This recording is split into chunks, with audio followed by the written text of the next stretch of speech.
que cese la conducta infractora, que subsane la infracción, ¿no? Siempre y cuando ésta sea subsanable.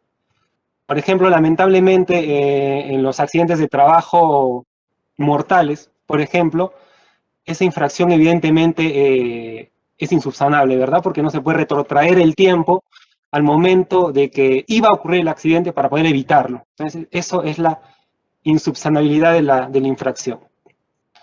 En cuanto a otras medidas, tenemos la medida de advertencia, que no logra configurarse la conducta infractora, no logra configurarse la infracción, pero hay indicios de que si el sujeto inspeccionado no omite ciertas conductas, se terminará cometiendo la infracción. Entonces, el inspector de trabajo emite una medida de advertencia.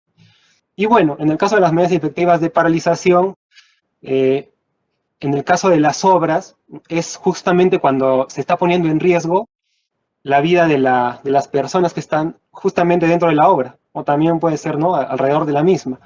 Especialmente se vela por la protección de los trabajadores.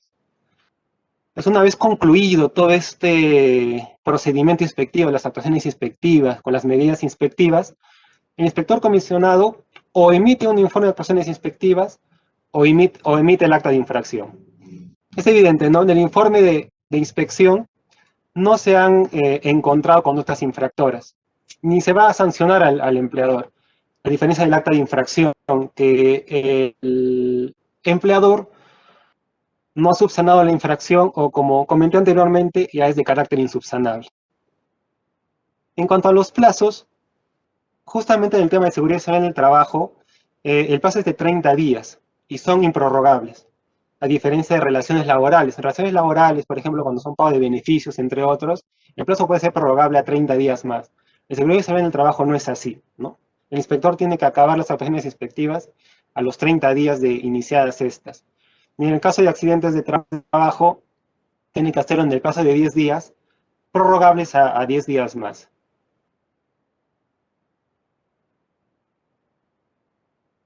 ¿Y cuáles son las particularidades de una inspección en lo que son obras de construcción, a diferencia de las demás visitas inspectivas? Acá destaca mucho la participación del inspector y la observancia que éste lleva a cabo, ¿no? Todo lo que él tiene que detectar al momento de ingresar al centro de trabajo, al momento de ingresar a la obra, a diferencia de otras visitas inspectivas que por lo general requiere información, requiere documentación. En este caso es un poco distinto. Como bien podemos observarlo en la diapositiva, lo que tiene que hacer el inspector es mirar, es ver qué está pasando en la obra. Y tiene que estar obviamente la obra en ejecución, que los trabajadores estén laborando, ¿no? Entonces miran las instalaciones, las áreas de trabajo, se están utilizando los EPPs, y si estos EPPs corresponden al trabajo que están llevando, ¿no? La mayoría de casos, como sabemos, es el casco, los lentes de protección, los zapatos, el chaleco, pero puede ser que el trabajador esté teniendo acceso a algún tipo de gas, no lo sabemos, ¿no? Tenemos que utilizar, o el inspector tiene que verificar en estos casos que esté utilizando los EPPs respectivos.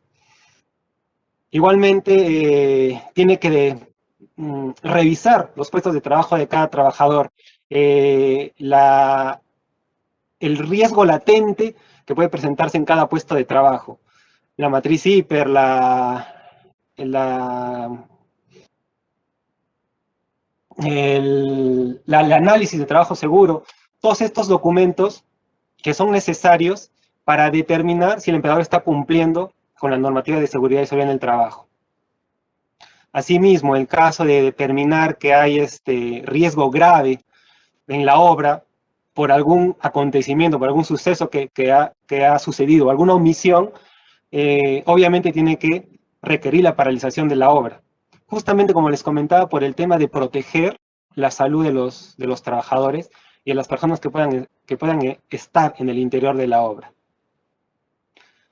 Acá hay una nota importante, ¿no?, que dice que los reglamentos sectoriales que establecen las obligaciones y los derechos en seguridad y salud en el trabajo prevalecen sobre la ley 29783, que es la ley de seguridad y salud en el trabajo, y su reglamento, que es el Decreto Supremo, el 005-2012 TR. ¿no? Esto es lo que se llama el principio de especialidad, ¿no? Que la norma especial específica va a primar sobre la norma general, aunque esto no significa que se tenga que cumplir con la base y los principios de estas normas generales. Ya conversando un poco sobre la ley 29783, el ámbito de aplicación abarca tanto al sector privado como al sector público, así también a las Fuerzas Armadas y la Policía Nacional del Perú, y los trabajadores por cuenta propia. Entonces, si se dan cuenta, abarca prácticamente a todos los sectores económicos, lo que tiene su razón de ser, porque lo que se pretende con esta norma es proteger la salud de los trabajadores.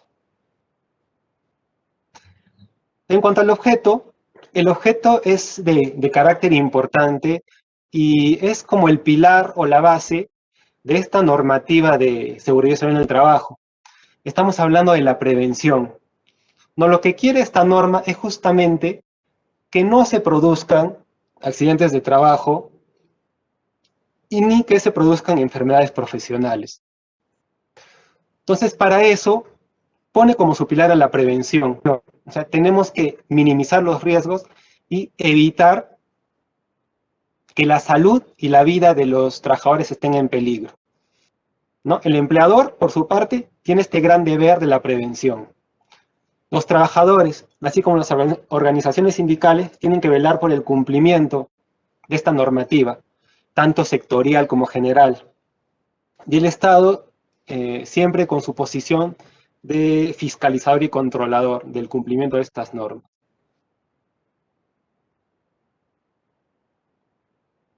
Por ejemplo, en este cuadro, ustedes pueden percatarse que varios sectores tienen su normativa específica. En el caso que nos atañe, vamos a hablar sobre el Decreto Supremo 0011-2019-TR, que es el reglamento de seguridad y salud del trabajo en el sector construcción. Como podrán apreciar, ¿no? Tenemos, ¿no?, minería, electricidad, pesca, industria, hidrocarburos, etc. En cuanto al ámbito de aplicación del aludido Decreto Supremo, comprende a todos los empleadores del sector privado. Los trabajadores, estos pueden tener vínculo laboral con el empleador, pueden ser contratistas, subcontratistas, empresas especiales de servicio, cooperativas de trabajadores, practicantes, hasta trabajadores independientes. Y lo interesante de esta norma es que también abarca a cualquier persona que se puede encontrar dentro del centro de trabajo. Lo que tiene razón de ser también porque en toda obra siempre hay riesgos latentes que deben ser controlados y que por otra parte nos obligan a velar sobre la seguridad de cualquier persona que se encuentre dentro de la obra. En cuanto a las obligaciones del empleador, este tiene que comunicar a los trabajadores sobre todos los riesgos latentes de la obra, asimismo como las medidas de control que tienen que llevarse a cabo para disminuir estos riesgos o, en el mejor de los casos, poder extinguirlos. Sí tiene que utilizar el lenguaje comprensible y claro para que los trabajadores sepan a qué riesgos están expuestos, dónde tienen que ir o dónde no tienen que ir, qué tienen que utilizar y de qué manera tienen que prestar el servicio. De no hacerlo, justamente se puede poner en riesgo su vida y su salud, y siendo directamente responsable el empleador por no haber previsto estos aspectos que son de importancia. Asimismo, está obligado a controlar el ingreso de personas a la obra, lo que no pasa en otros centros de trabajo, ¿no? Si nosotros vamos a un centro comercial, a comprar algo, ¿no? O a lo que sea, de las actividades comerciales que existen, nosotros no cumplimos con un procedimiento para entrar en el centro de trabajo. En una obra sí, en una obra la norma nos obliga a tener un procedimiento de autorización de visitas, ¿no? Que lo veremos un poco más detallado posteriormente. Igualmente es de importancia, que también está regulado en la ley 29783, que el empleador sea capacitado en el puesto de trabajo que va a llevar a cabo. Y si este puesto de trabajo va a variar o se le van a asignar otras funciones al trabajador, el empleador está obligado a capacitar al trabajador en las nuevas funciones o en el nuevo puesto de trabajo, bajo responsabilidad. Este tema de la responsabilidad es muy importante porque no se trata solo de una responsabilidad administrativa, por ejemplo, ante la inspección del trabajo, sino se presentan responsabilidades evidentes en el ámbito civil, como son el pago de los daños y perjuicios que se le puede causar al trabajador, en el ámbito penal, ¿no? También por no haber, por temas de negligencia o imprudencia. Después tiene que garantizar la coordinación en materia de seguridad y salud en el trabajo con las empresas contratistas y subcontratistas, cuando esto corresponda. Entonces, esto quiere decir, y se ve mucho en la práctica, que el empleador del sujeto inspeccionado no trabaja solo, porque las obras a veces son de gran envergadura y contrata a contratistas y subcontratistas. Entonces, todos tienen que tener un plan, una política de seguridad y salud en el trabajo, para justamente preservar la salud de los trabajadores, de estas contratistas o subcontratistas, y obviamente los trabajadores de la obra, ¿no? Del sujeto inspeccionado. Y también establecer un protocolo para la interrupción de actividades en caso de peligro inminente.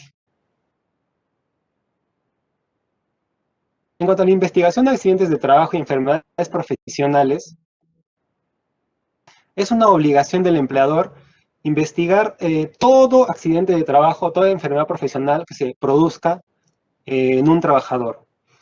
Inmediatamente tiene que también adoptar las medidas correctivas. ¿Para qué? Para que estos sucesos no se vuelvan a repetir, para evitarlo. O sea, si se dan cuenta, las medidas correctivas también son muy importantes al momento de investigar un accidente de trabajo o una enfermedad profesional.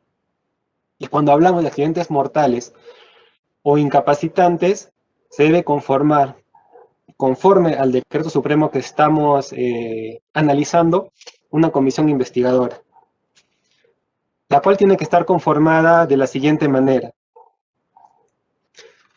Esta comisión investigadora debe integrar a un profesional designado por el empleador, a un representante de los trabajadores del Comité de Seguridad Social del Trabajo o del subcomité.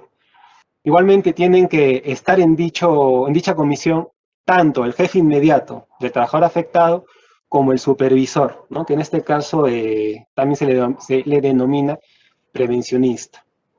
En cuanto a las funciones de este comité, según el caso, puede solicitar el apoyo al personal de salud, utilizar metodología y procedimientos establecidos en el Plan de Seguridad y Salud en el Trabajo, deben elaborar el informe conforme a todo la investigación o el análisis que han llevado a cabo.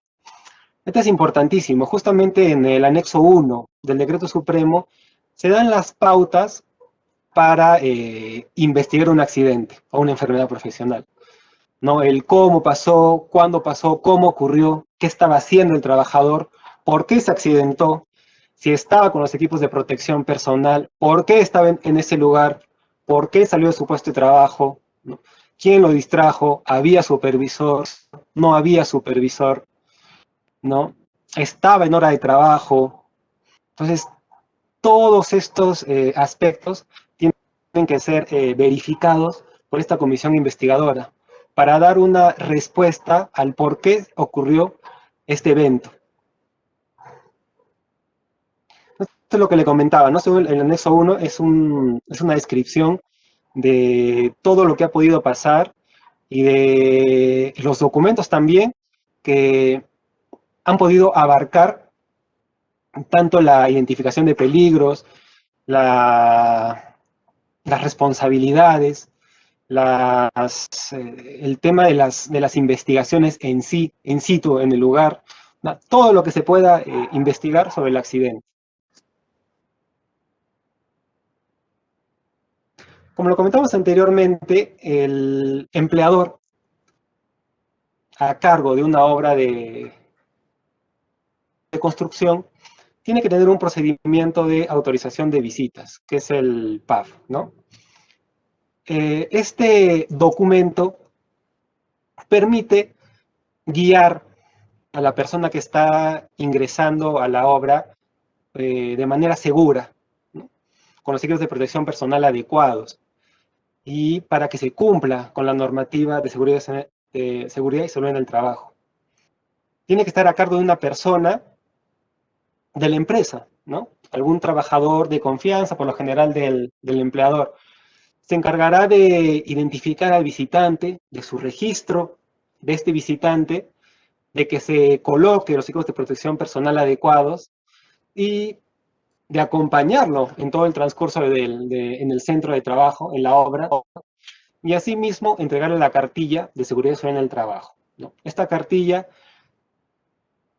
tiene los datos del ingresante, las instrucciones, las recomendaciones en seguridad en el trabajo, el listado de EPP, las señales de seguridad, los esquemas de las rutas, las prohibiciones y toda aquella información necesaria conforme a la naturaleza de la obra.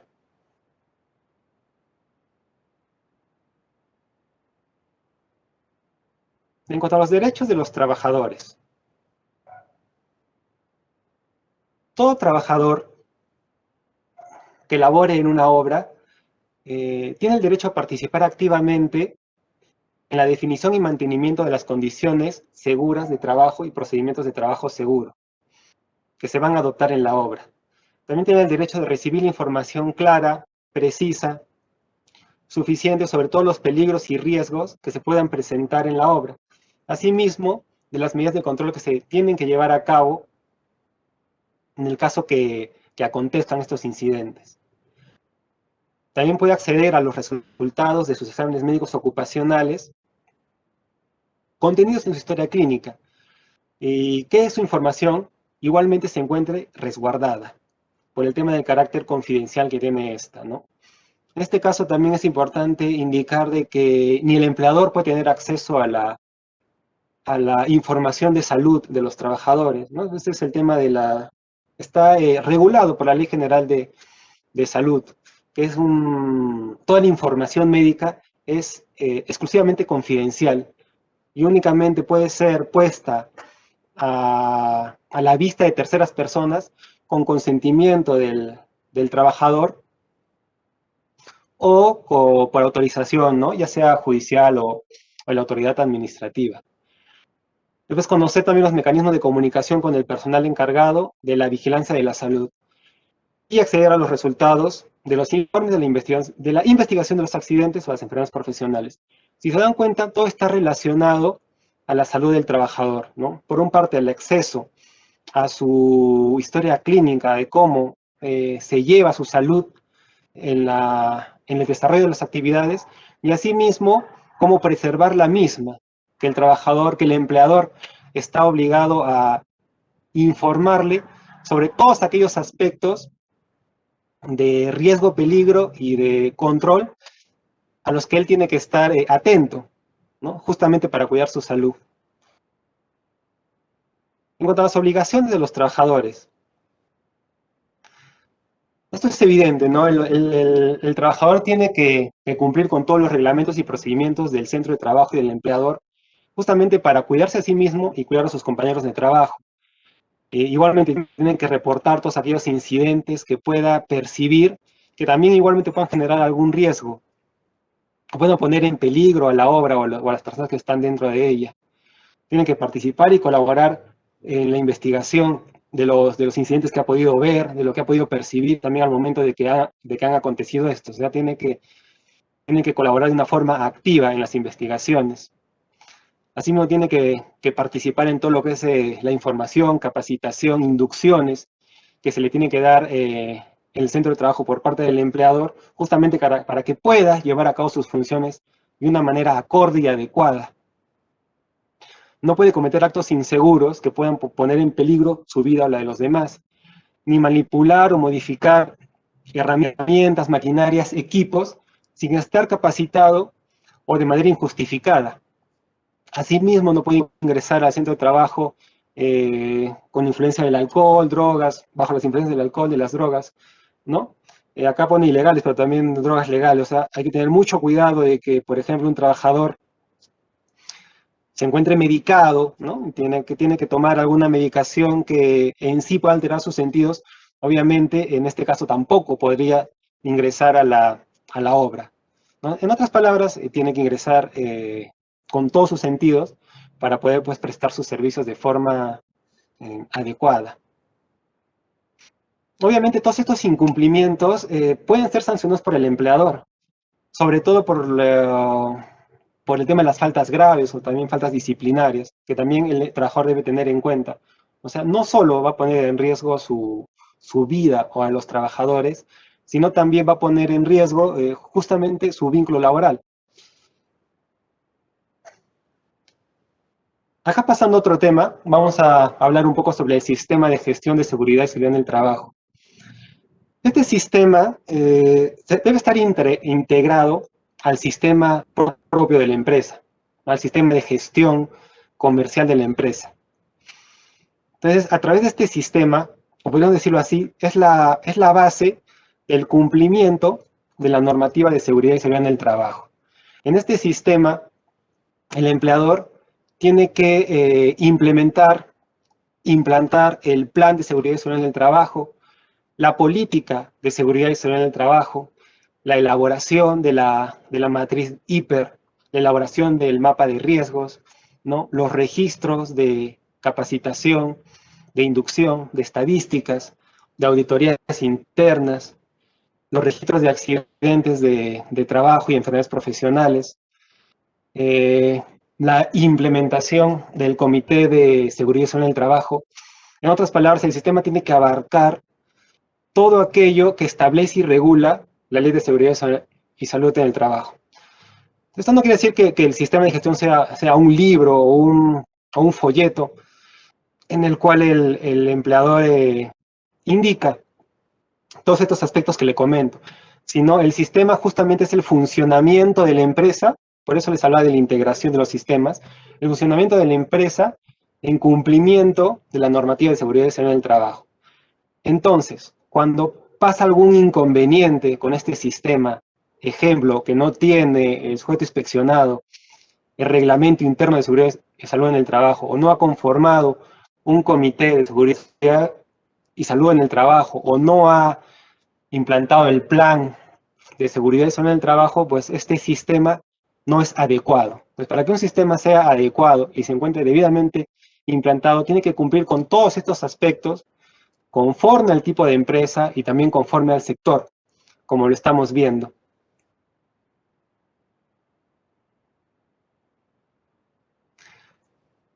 Es lo que le comentaba justamente, ¿no? Como podemos ver en el gráfico, el sistema abarca todo. El reglamento, el HIPER, el mapa de riesgos, las planificaciones, programas anuales, registros, comité de seguridad y salud en el trabajo y la política. El plan de seguridad y salud en el trabajo. El plan de seguridad y salud en el trabajo en sí sirve para analizar, estudiar y desarrollar las normas de seguridad y salud en el trabajo, plasmándolas en la empresa y en las actividades que se están desarrollando, ¿no? En este plan se identifican los peligros, se evalúan los riesgos, se toman las medidas de control y las medidas de prevención sobre todo, ¿no? Es muy práctico el plan de seguridad y salud en el trabajo, que obviamente tiene que ser cumplido para que evitemos al máximo que se genere un accidente o una enfermedad profesional. Como lo vemos aquí, el empleador es responsable tanto de la implementación como de garantizar su cumplimiento. Igualmente los contratistas y subcontratistas tienen que tener su propio plan de seguridad y salud en el trabajo, que puede estar obviamente relacionado con el plan del empleador o de la empresa principal. Asimismo, los jefes inmediatos de los trabajadores ejecutan los mecanismos de supervisión y control conforme, como les comentaba, al plan de seguridad y salud en el trabajo, que es el que contiene todos los mecanismos para que justamente se lleve a cabo una supervisión efectiva y también una prevención del caso en concreto. Y asimismo tiene que estar disponible en la obra a todos los trabajadores.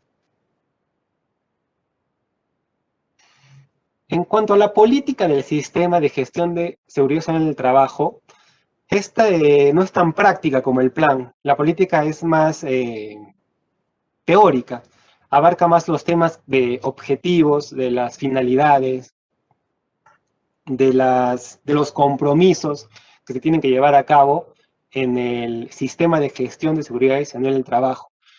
Igualmente está a cargo del empleador y también tiene que ser puesta en conocimiento, difundida a todas las personas que laboran en el centro de trabajo.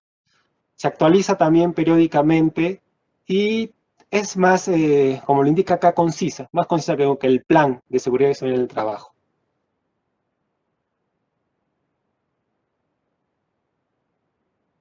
Otro aspecto importante en el tema de la seguridad y salud en el trabajo es la conformación de los comités o los subcomités. Y por otra parte también, cuando no es necesario implantar un comité o un subcomité, también la elección del supervisor de seguridad y salud en el trabajo, ¿no? Como lo vemos acá, cuando el centro de trabajo tiene de 20 a más trabajadores, se tienen que conformar por los subcomités y comités de seguridad y salud en el trabajo. Y cuando son menos de 20 trabajadores, se tienen que contar por lo menos con un supervisor de seguridad y salud en el trabajo. En cuanto a la conformación del comité, tiene que estar conformado, es paritario, tiene que estar conformado por la mitad de los trabajadores y por la mitad de los representantes del empleador, ¿no? Igual las elecciones se llevan a cabo conforme a la ley de seguridad y salud del trabajo y se determina para que cumplan también con las funciones de vigilar justamente el cumplimiento de la normativa. El empleador principal establece el Comité Técnico de Coordinación de Seguridad y Salud en el Trabajo dentro de los 30 días calendarios contados desde por lo menos dos empleadores, por lo menos de 2 empleadores al inicio de las actividades, en la obra de construcción. Los siguientes empleadores que inician actividades en la obra se incorporan a dicho comité en el plazo máximo de 3 días calendario, desde el inicio de sus actividades en la obra, siempre que cuente con trabajadores que laboran efectivamente en la misma, ¿no? Esto está regulado por el artículo 43 del Decreto Supremo bajo examen. El Reglamento Interno de Seguridad y Salud en el Trabajo es otro documento de importancia dentro del sistema de gestión que hemos comentado precedentemente. En este documento se plasman todos los objetivos, los alcances, los derechos y obligaciones de los trabajadores, los derechos y obligaciones del empleador en el tema de la seguridad y salud en el trabajo, los estándares de seguridad, tanto las operaciones en sí de la empresa, así como las operaciones de las actividades conexas. Y la preparación y respuesta a emergencias que se pueden presentar en el transcurso de la obra. Tiene que ser entregado a los trabajadores. Es de obligatorio cumplimiento cuando la empresa tiene de 20 a más trabajadores,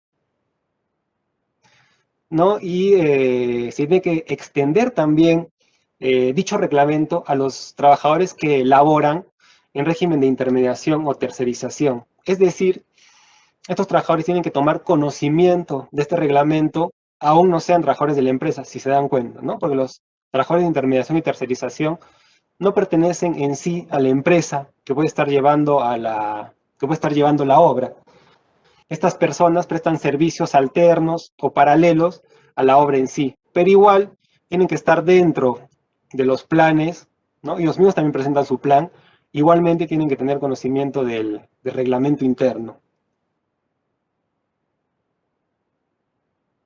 Otro aspecto importante, lo vamos viendo, ¿no? En el tema de seguridad y salud en el trabajo, empieza con el sistema, el empleador implanta los planes y los programas, ¿no? Está obligado por su parte a conformar un comité de Seguridad y Salud en el Trabajo está obligado también a expedir un reglamento interno de seguridad y salud en el trabajo.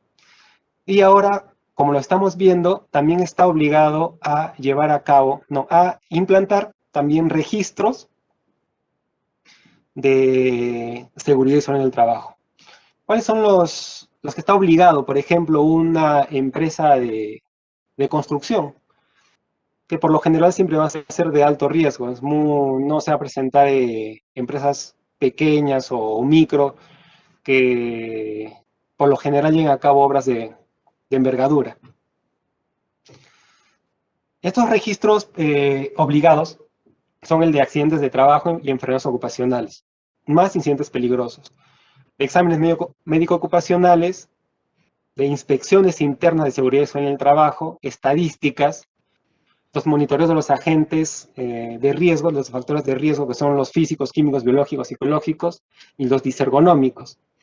Asimismo, de los equipos de seguridad o emergencias, registros de capacitación y de auditorías, ¿no? Estos son los registros obligatorios que debe tener toda empresa y también en el sector construcción, obviamente.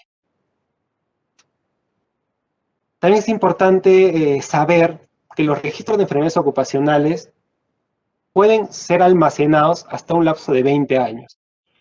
El registro de accidentes de trabajo hasta 10 años y los demás registros hasta 5 años.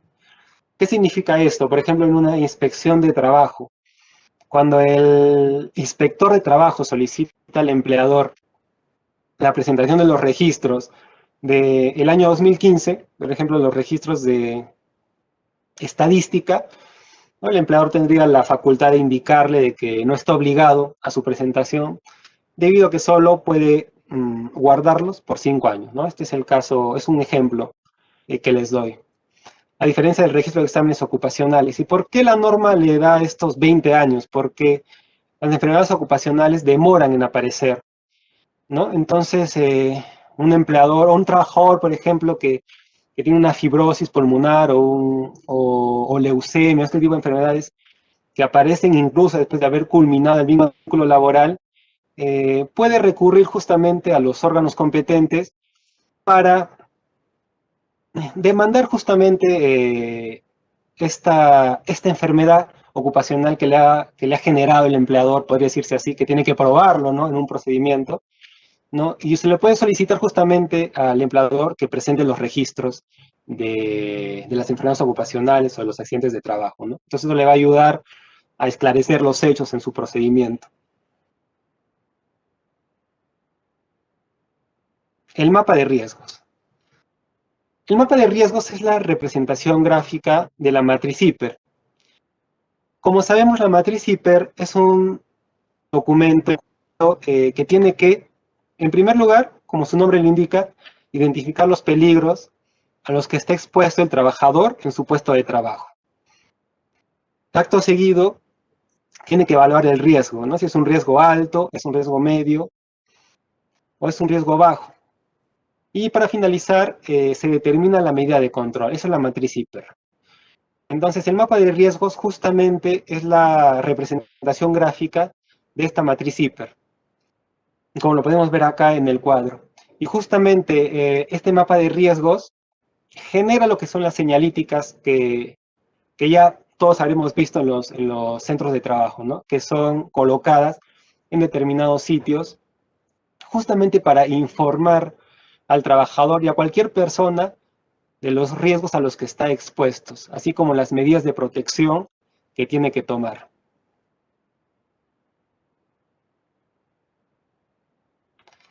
En cuanto a las responsabilidades del empleador dentro del sistema de gestión,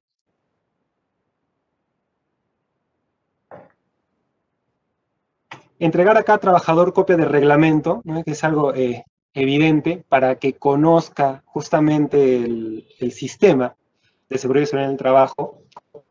Realizar capacitaciones, la norma mezclada al respecto tiene que ser mínimo 4 al año. En el contrato de trabajo tiene que ponerse en alguna cláusula las recomendaciones de seguridad y salud en el trabajo, que también es obligatorio. Y tiene que brindar las facilidades económicas y licencias para participar en cursos de seguridad y salud en el trabajo y también para participar en los comités. Igualmente, evidentemente también elaborar el mapa de riesgos. La identificación de peligros, evaluación de riesgos y medidas de control es lo que hemos hablado hace un momento, ¿no? Que se traduce en el mapa de riesgos, ¿no? Se trata justamente de la obligación del empleador de evaluar el peligro al que está expuesto su trabajador, evaluar igualmente el riesgo y tratar de extinguirlo. Si no se puede extinguir, controlarlo.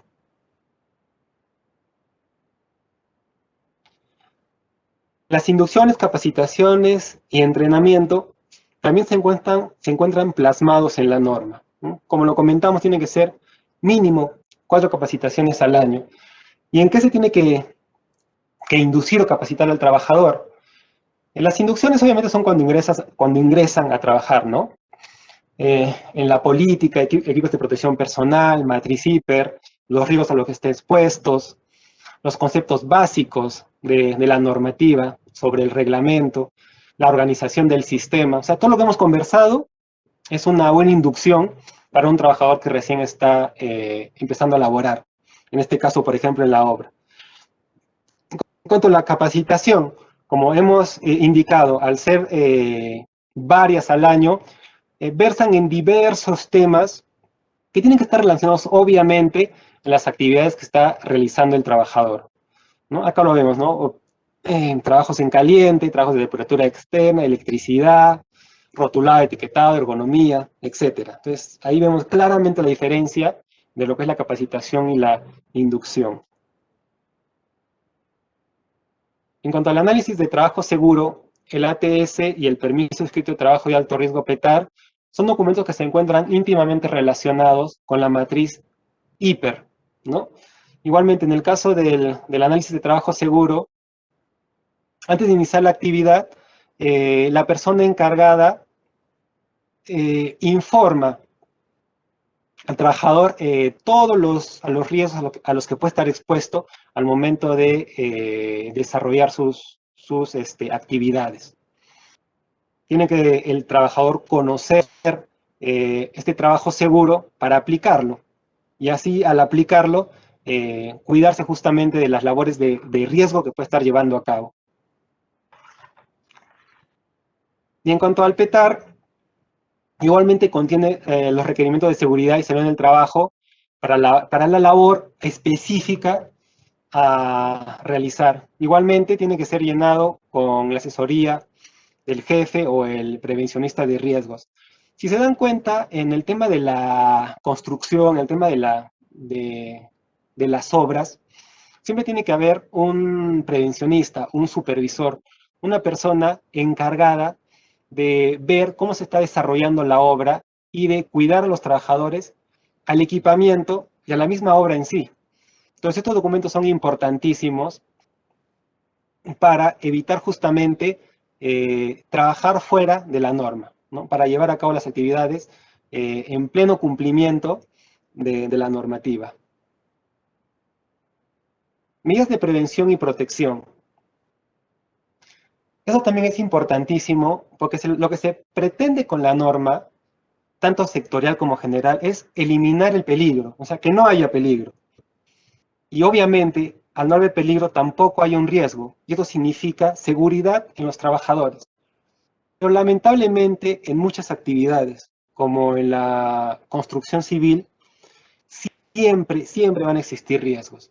Entonces, si no los puedo eliminar como empleador, lo que tengo que hacer es controlarlos, ¿no? Cuidar a mi trabajador que no se exponga a esos riesgos. Entonces, en primer lugar, ya que no podemos eliminarlo, es tomar medidas de control. Medidas de control para que mi trabajador se encuentre alejado del riesgo.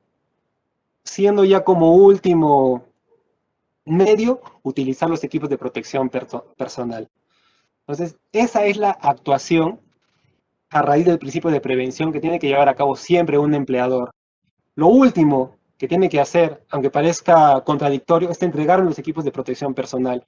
Lo primero que tiene que hacer es una evaluación previa para eliminar el riesgo. para eliminar el riesgo. Entonces, si no, reitero, lo controla y aunado a la entrega de equipos de protección personal.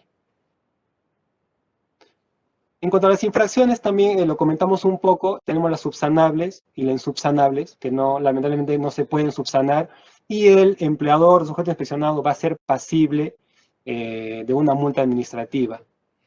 Sin perjuicio, como les comentaba, en este tema se ve mucho de la responsabilidad civil y penal en la que puede estar inmerso. Las infracciones pueden ser, según el reglamento de la ley de seguridad, de reglamento de la ley de inspección de trabajo, pueden ser infracciones leves, graves y muy graves. Acá tenemos un par de ejemplos, ¿no? La leve, la falta de orden y limpieza en el centro de trabajo, que no implique riesgo. La grave, el incumplimiento de las obligaciones de implementar y mantener actualizados los registros, por ejemplo. La muy grave, no implementar un sistema de gestión de seguridad y salud en el trabajo, ¿no? Entonces, si se dan cuenta, las leves son infracciones un poco más que no van a conllevar a un riesgo inminente, ¿no? Las graves ya cambia el asunto y las muy graves es cuando sí se presentan riesgos que pueden poner en peligro la vida y la salud de los trabajadores. Estas son las tablas de la tabla de sanción del año 2020, que fue aprobado por el Decreto Supremo 008-2020-TR. Tenemos, por ejemplo, como multa leve en las microempresas, 194 soles. La máxima llega a los 2.924 soles. Si se dan cuenta, ahora comparando con la de las empresas que no son microempresas, o sea, las medianas y grandes, la leve, la menor, es de 1.118 soles y la mayor puede llegar hasta 225.000 soles. O sea, si se preguntan si la autoridad inspectiva ha logrado poner ese tipo de multas, pues sí, a veces se ponen este tipo de multas justamente por la cantidad de trabajadores afectados o también cuando el trabajador se le causa la muerte o una incapacidad permanente. Entonces, estos aspectos son los que suben las multas en una escala pues a veces excesiva. Eso sería todo. Muchas gracias por su atención. Muy bien, muchísimas gracias, doctor Renzo, por la excelente disertación esta tarde. De igual manera, agradecemos el espacio que ha permitido Sensico para transmitir este conocimiento y a todos los participantes que esperemos que haya sido de su agrado y también de su interés. Ahora vamos a pasar a la ronda de preguntas, como se indicó al inicio. Procederé a dar lectura a las consultas del chat y enseguida nuestro ponente las absolverá. Muy bien, tenemos una primera consulta de Miguel Valencia, que nos dice, para la inspección, ¿se pueden basar en indicaciones o eso ya es competencia de otra entidad? Lucien, se entrecortó, ¿puedes repetir la pregunta, por favor? Claro, dice, para la inspección, ¿se pueden basar en el Reglamento Nacional de Edificaciones o eso ya es competencia de entidad? No, por supuesto que sí. La inspección del trabajo es técnica, ¿no? Se rige por todas las normas del ordenamiento jurídico conforme a los hechos que se están verificando. Entonces, si se tiene que utilizar pues, esta norma, se tendrá que utilizar. Sin embargo, el reglamento de edificaciones considera otros aspectos en sí que no tienen mucho que ver con la seguridad en el trabajo. Pero si el dispositivo sí permite sacar alguna norma de este tema, pues por supuesto que puede ser utilizado. Bien, muchísimas gracias, doctor. Bueno, acá nos están consultando sobre el tema que se ha tratado, ha sido seguridad en el trabajo, sector construcción, ¿no? De manera general, esperamos poder continuar con otras charlas, de pronto con temas más específicos. Por ahí también hay una consulta sobre equipos de protección personal, que es todo un tema que en una jornada, seguramente en adelante. Otra consulta que nos hacen por el chat es el siguiente. A ver. Dice, buenas tardes. ¿Qué se refiere con enfermedades profesionales? Sí, las enfermedades profesionales son aquellas que se adquieren justamente por el desarrollo de las actividades o de las funciones de un trabajador. Es, por ejemplo, un trabajador que trabaja en un establecimiento de mecánica y trabaja con asbesto, ¿no? Que es un componente cancerígeno. Todo su trabajo pues ha estado aspirando este componente y es muy probable que acabe con un cáncer, por ejemplo. Entonces esto se va a constituir como una enfermedad profesional. ¿Por qué? Por el hecho que se ha generado a raíz de sus labores, ¿no? Entonces, como les comentaba también en la exposición, le va a corresponder al trabajador acreditar ante la autoridad administrativa o judicial de que esta enfermedad profesional se ha producido por por el desarrollo de sus actividades. También si el empleador le entregó equipos de protección personal o veló por su salud para que no acontecieran estos actos. Entonces, eso en sí es una enfermedad profesional. Perfecto, doctor, muchas gracias. Eh, por ahí nos consultan también si es que se pueden enviar las diapositivas, el material. Y sí, efectivamente el PPT se les hará llegar a los correos electrónicos del registro que imagino ya han llenado. Asimismo, el tema de las constancias de participación, ya en coordinación con Sensico, también se les emitirá y se les enviará. Seguimos con la siguiente consulta. Buenas tardes. ¿Qué pasaría si el empleado sufre un accidente en horario laboral por manipular equipos sin previa autorización? Ah, depende de la situación.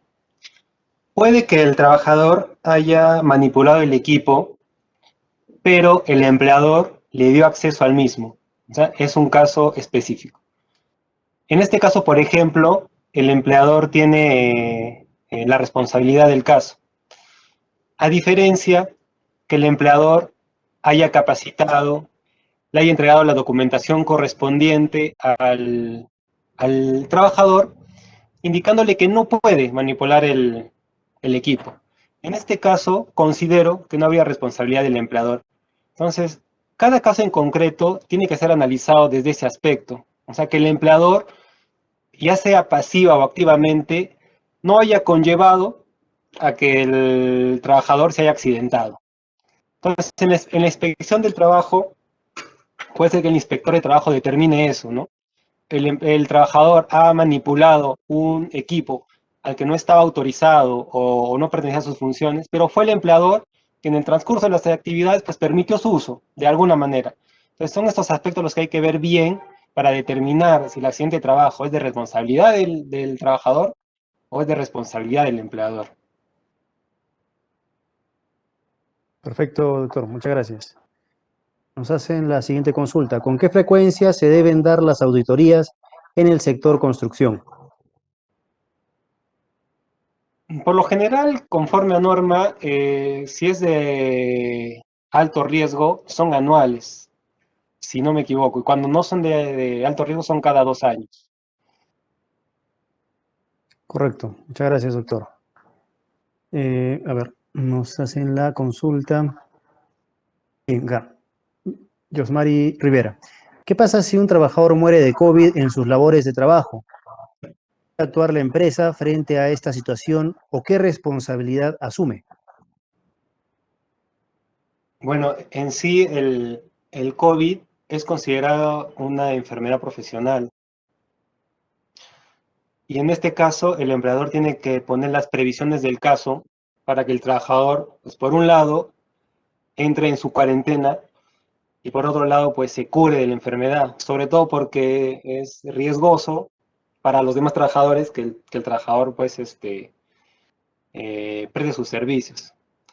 Entonces, partiendo de esta premisa, si el trabajador va a trabajar con COVID a la empresa, con conocimiento del empleador, pues el empleador es responsable, tanto administrativamente como penal y civilmente. Pero si el trabajador fallece en su casa por el COVID-19, lamentablemente la enfermedad tiene estos resultados catastróficos, ¿no? Entonces, en este caso, pues no considero que no, que no es responsable del empleador. Pero siempre yo opino sobre los casos en concreto, ¿no? Porque puede probarse que la responsabilidad del empleador, no, que el contagio de la COVID-19 ha sido por responsabilidad del empleador, por hacerlo ir, por ejemplo, a una zona de alto riesgo, siendo el trabajador una persona dentro del grupo de riesgo de la COVID-19. Entonces, depende mucho también del caso. Muy bien, doctor, muchas gracias. Nos consultan a través del chat. ¿Cuáles son los documentos de gestión desde el inicio a fin en una ejecución de obra? Y si es que podría explicar cada uno, ¿no?, según su proceso.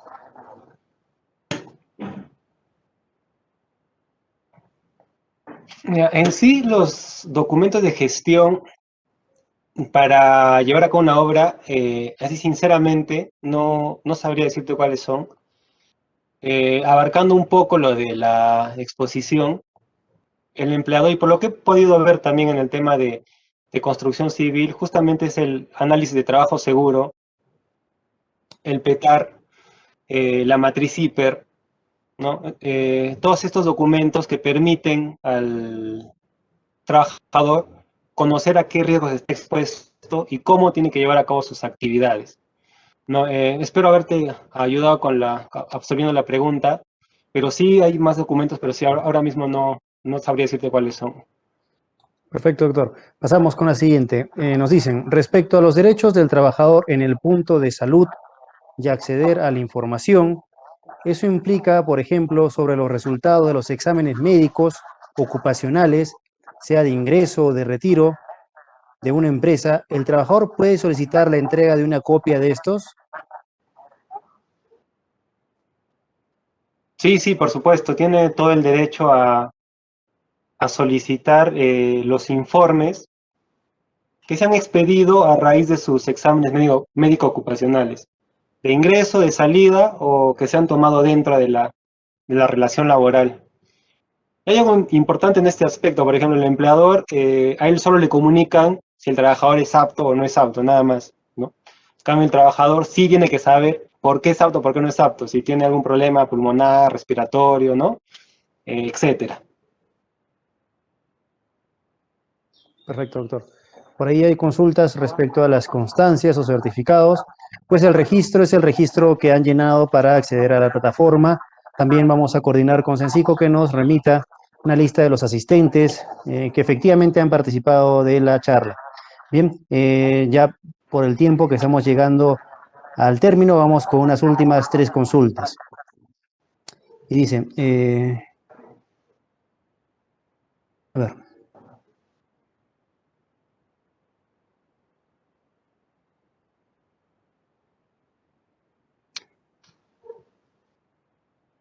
Dice, si son más de 20 trabajadores, que haber comité y subcomité, se entiende, de seguridad y salud en el trabajo. Sí, correcto. De 20 más trabajadores se tiene que conformar el Comité de Seguridad y Salud en el Trabajo. Y los subcomités también se conforman conforme a bueno, en este caso, pues a la envergadura de la obra, ¿no? Por el tamaño, de repente, o de repente se encuentra dispersa la empresa por todo el territorio nacional, se pueden constituir subcomités en las diferentes regiones. Eso se ve mucho también en el tema de minería. Y de 20 trabajadores o de 19 para abajo, pues ya sería un supervisor de seguridad y salud en el trabajo. Perfecto, doctor. Gracias. La siguiente consulta de Natividad Kente nos dice, si el supervisor de la obra fallece, ¿se procede a seguir trabajando con otro suplente o cuál es el procedimiento? Bueno, toda obra tiene que tener un supervisor, ¿no? O sea, si el supervisor de la obra fallece, se tendrá que reemplazar al mismo. O sea, sí, eso es, no cabe duda sobre este tema, ¿no? Siempre tiene que haber un supervisor en la obra. Perfecto. Bien, y ya con la última consulta, vamos a ver. Dice Leslie Karen, ¿cuál es la sanción de un obrero que se rehúsa a utilizar los EPP de seguridad? Bueno, el empleador tiene varios mecanismos para sancionar a un trabajador.